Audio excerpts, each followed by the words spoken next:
to unmute for the moment. Karen's going to be pressing the record button, and I'd like to turn it over now to Marianne, who will introduce the Wootons and get our interactive get-together going. Okay, thank you. Yeah, good morning, everyone. I have my husband, Doug. If none of you have ever met him, I talked him into going into work late today. So Greg and Ingrid Wootton, they currently live in an air park in Temora, New South Wales, Australia. This is about a couple hours northwest of Canberra, if you haven't looked on a map. They're both now retired. Greg's professional life, he started out as a mechanic, went to university in his early 30s as a mature student, completed his Bachelor of Math, Computing Science degree, worked as a software engineer in his own company, writing software for ID smart card systems around the world. He worked as a project manager for CAE, working on Australian Defence Simulator project. This brought him to Montreal to live for 3 years. He came back to Australia and continued to work for CAE Australia until he changed jobs and worked as a program manager for Australian Signals Directorate. Greg was posted to work in Alice Springs for 2 years and worked there until his retirement. Ingrid started out as a nurse and continued working in this job until her early 30s, when she too went back to school and got an honors degree in science, specializing in remote sensing and a minor in computer science. She worked with Greg initially as software technical writer and engineer, and then started her doctorate in remote sensing. She went to work for a private company in Canberra, was contracted out to Australian Defence on special projects. She then moved to Defence as a full-time employee, working at Defence's headquarters Joint Operations Command, working with GIS. When Greg got a posting to Alice Springs, Ingrid followed and joined ASD as an educator. On their return, Ingrid continued to work for ASD as an educator until she also retired.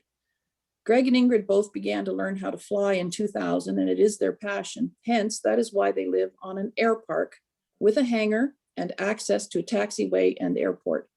Greg loves to build planes and work on his classic cars, while Ingrid enjoys sewing, knitting, and quilting. Together, they have built, quite literally, their own house and enjoy visiting their children and 10 grandchildren. The Rotary connection: Greg first joined Rotary in 2004, however, had to resign on his transfer to Montreal. However, 18 months ago, they decided both to join the Rotary Club of Temora. Currently, Ingrid is the secretary and Greg is a membership director. And those of you who joined a little bit later, hopefully you appreciate them being here. It is midnight their time, just after. It's now Friday for them. And somewhere in the future, I will have to reciprocate at 3 a.m. to attend one of their meetings. So I turn it over to Greg and Ingrid Wootton. Good morning, everybody. Here we go. Back to the future. Back to the future. So good morning, everybody. And I can say that literally because it is now morning here for us, no more evening. What Marianne has said, yeah, we have led very full lives and we quite literally enjoy Rotary. So it's been a busy time. I'm not only secretary, but I'm bulletin editor as well. So it keeps me very busy. Can I share my screen now? Yes, please go ahead.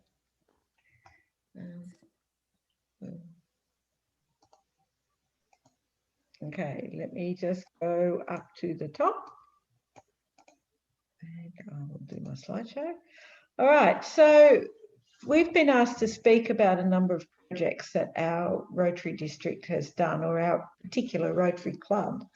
And so one of the ones that interests people most is the Moopu, and I'll explain that in a minute. Our spring raffle, as we live on an air park, we have one of the largest aviation museum in Australia, and it actually has every aircraft in that museum flying, and they have what they call showcase days, so I'll explain that further.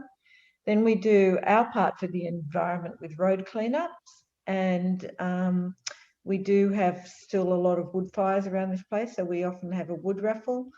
And one of our newer projects is the Traffic Management Park for Children, or AKA Pedal Park.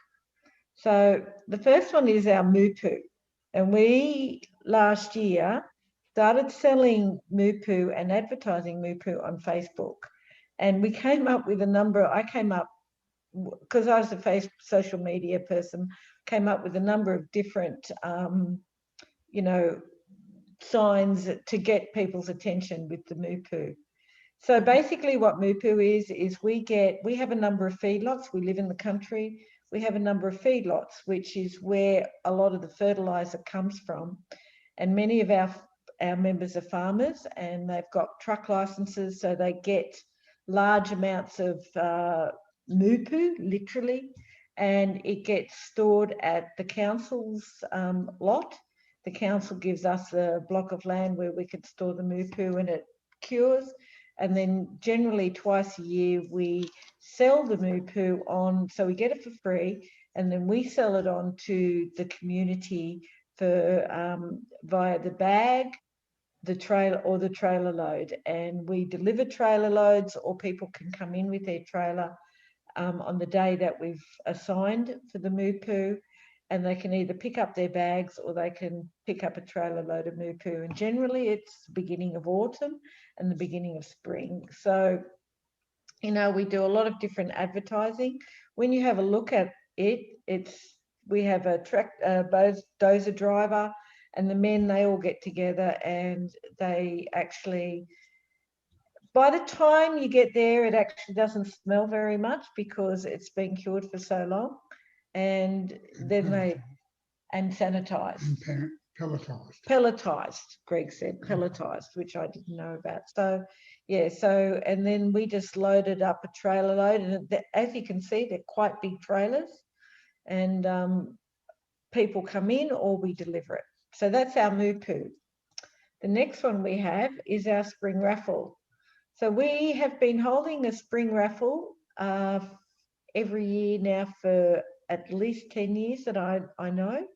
The tickets are only on sale for 8 weeks. They generally go on, obviously, at the beginning of spring. So we usually start selling about the 1st of September, which is our spring, till the end of October, where we have garden viewings, and with our local Catholic school, and they have a garden viewing day, and that's the day where we generally draw the spring raffle.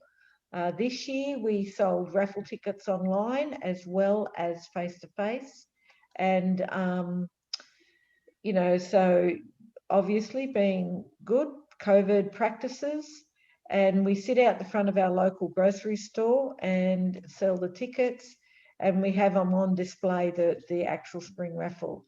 So this year we made over $12,000 in total, of which $3,000 we purchased the products, and so we made well over $8,000 to $9,000 in just selling raffle tickets for the spring raffle. The money all goes to local projects. The next one we do is our aviation museum, and as I said, this is the only museum in Australia that has every aircraft flying.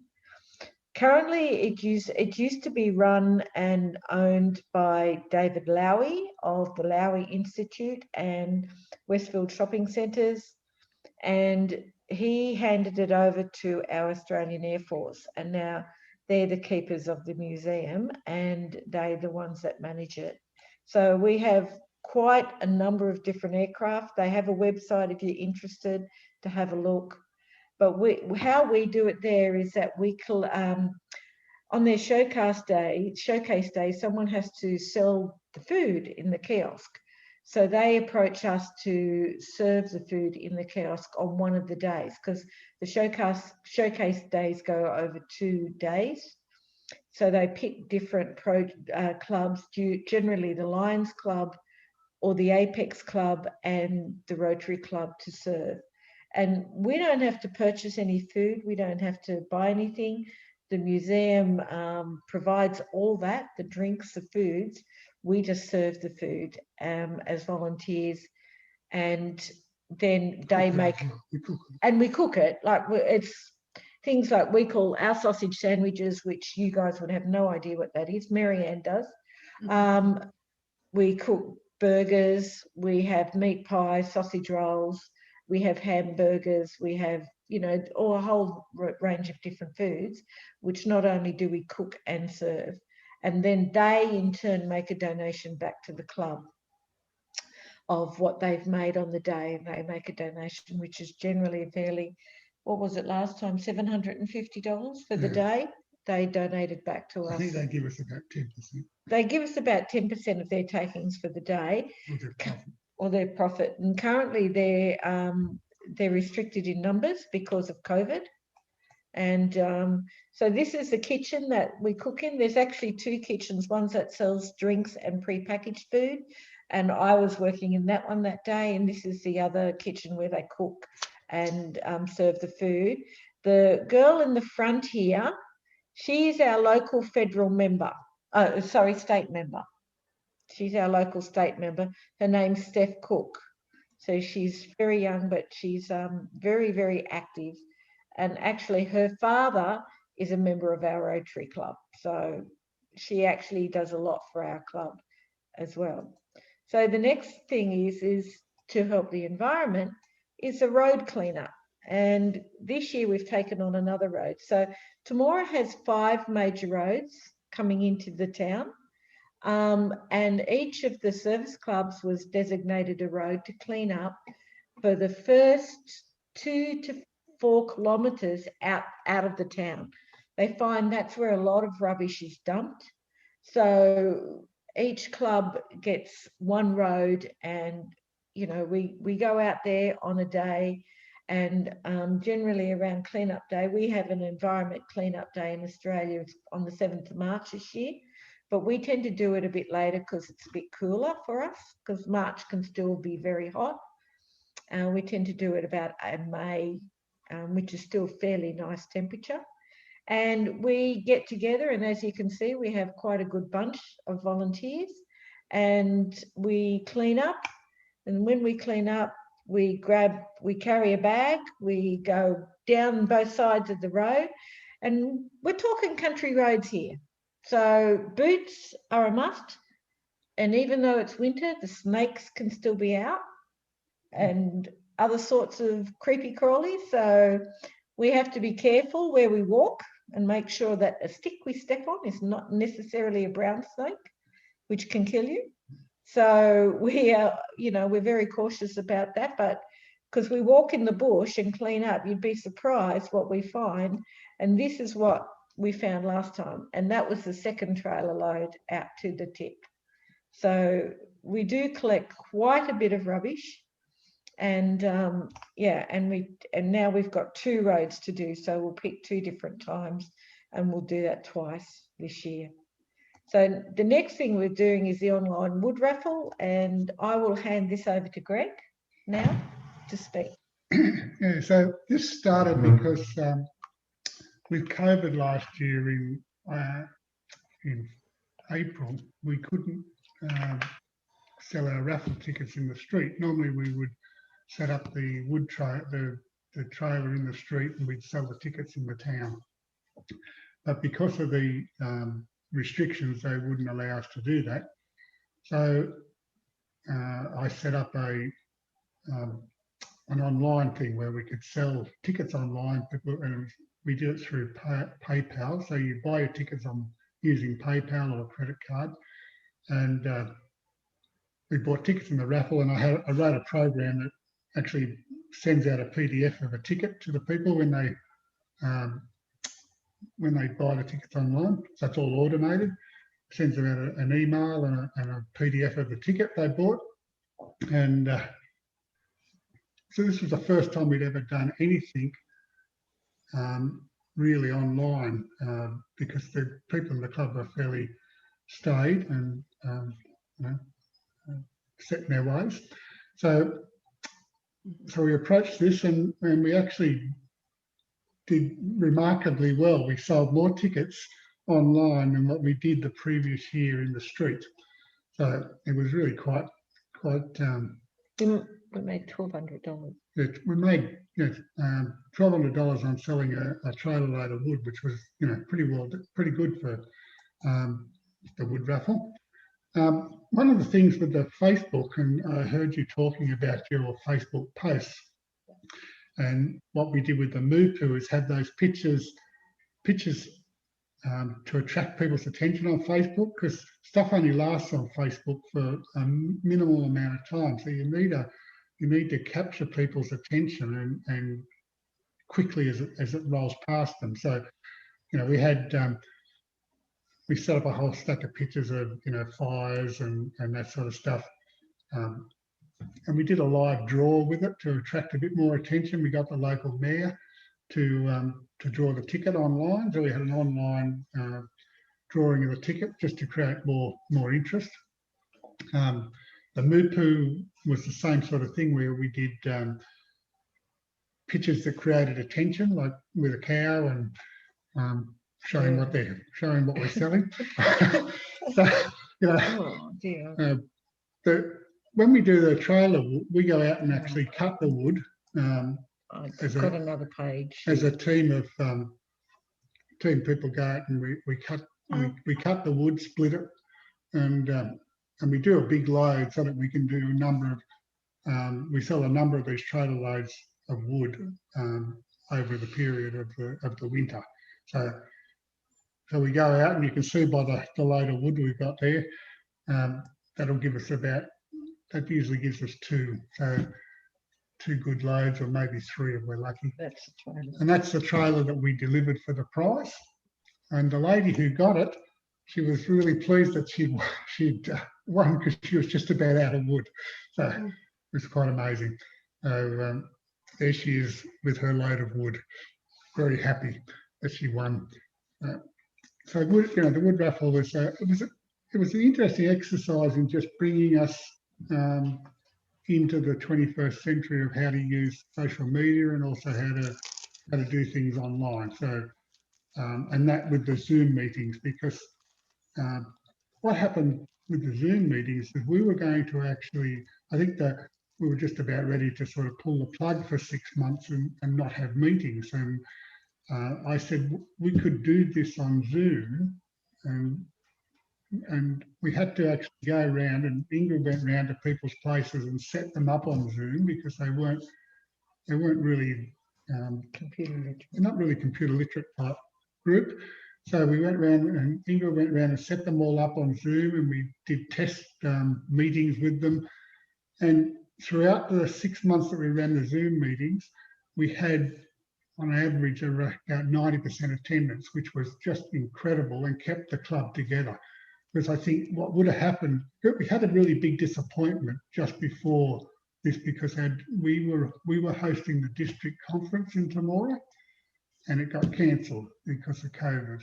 So, you know, like, and if you've hosted a district conference, you know the amount of work that goes into getting, you know, the venues and the speakers and all this sort of stuff, and the accommodation and all the organisation. And it sort of just fell into a heap, and nothing happened, and everybody was very disappointed. But and they were sort of very down, and so we did the Zoom and kept everybody in contact, and it worked really well. We're back to normal meetings now.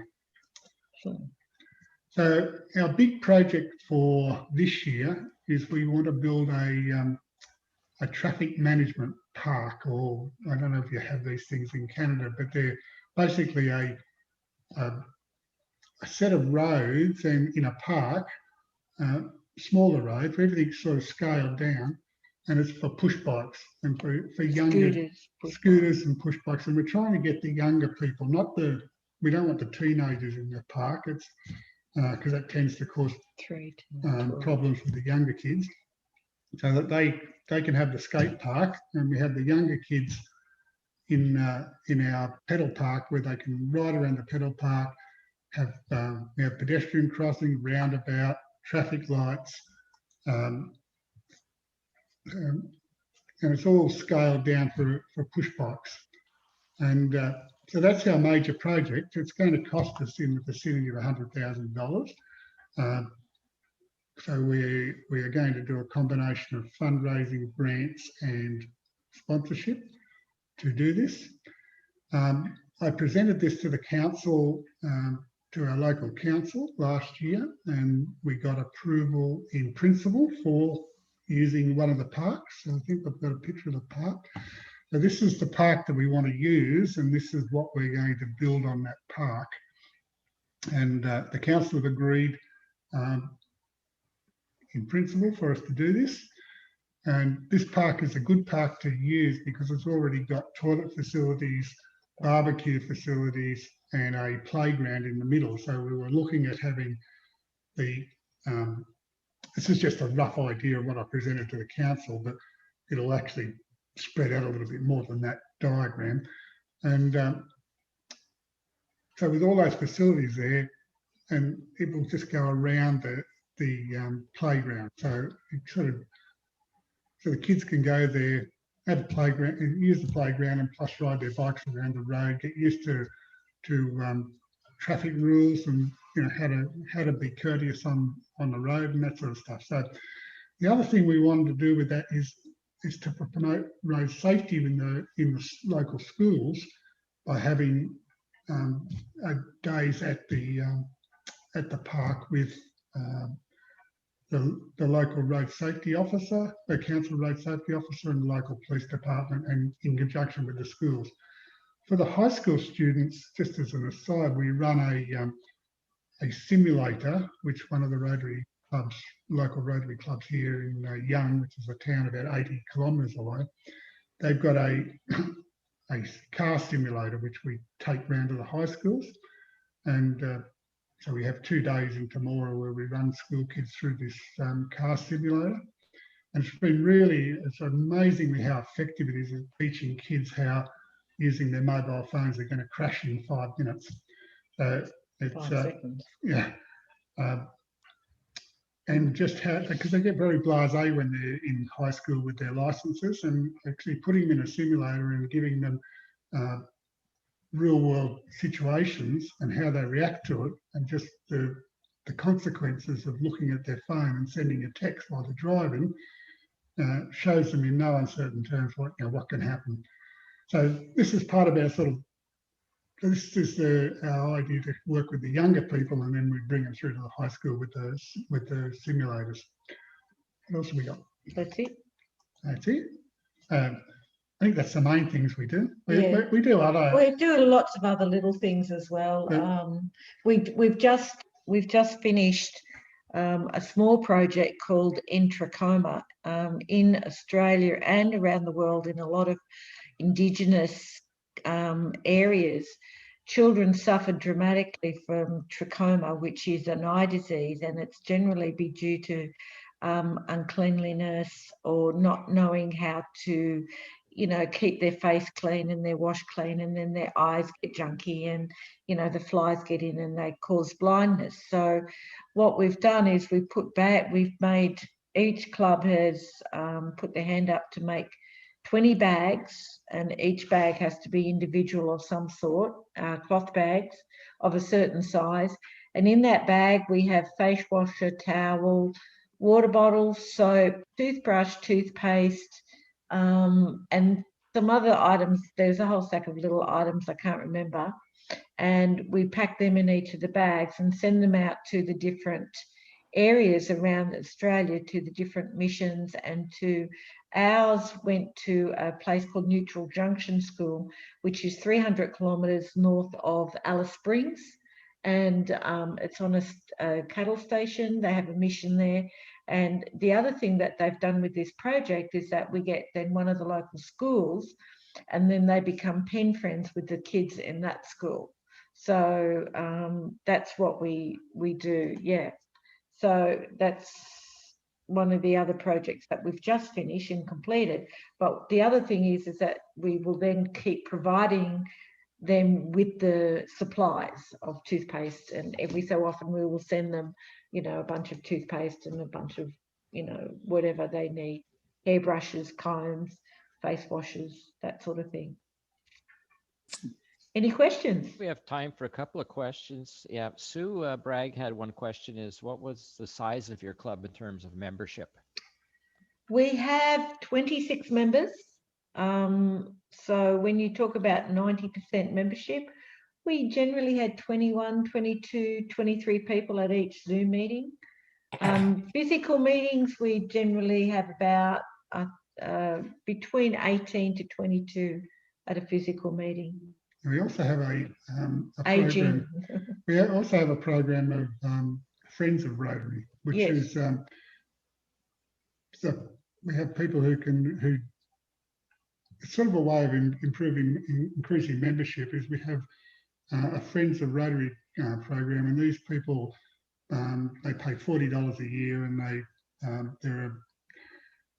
we send them the bulletin, that sort of stuff, and they help it, and they come to some of our open meetings that we have, or our fundraising nights and that sort of stuff. They get invited to that, and they come and help us on cleanup days and serving in the canteens and that sort of stuff. So it's a way that we get this. We keep people engaged who might be too busy to come to every meeting and that sort of stuff, but we keep them engaged with Rotary, and then bring them in full time when they get time. So we've got, how many Friends of Rotary we got now? About 7? Yeah. Yeah. And then we also have honorary members, which are, and they often are assisting too. They help sell raffle tickets and volunteer on volunteer days. And generally these, unfortunately, are for them is their partners had been members of Rotary and they've since passed on, but they still want to be a part of Rotary. So and because they've been a part of Rotary as a Rotarian, or the other side with the male, then we will just, that we've made them honorary members, but they don't pay anything. And so we've got, I think, nearly 12 of those. Because we're a small town. That's excellent. We're 5,500 people, the size of the town. So. Okay. What's the average age of your membership? No idea. 74. We did that little test the other day. We actually, I went and added up all the ages. Our oldest member is 90, and our youngest member is. We just got a new young member. We just got a new young member. Phil's the youngest. Phil is 42. Yeah. So I think he's probably brought our average age down. Yeah. So I did do a presentation to the board about the age distribution, and because I was trying to move us to get some more younger people in to try and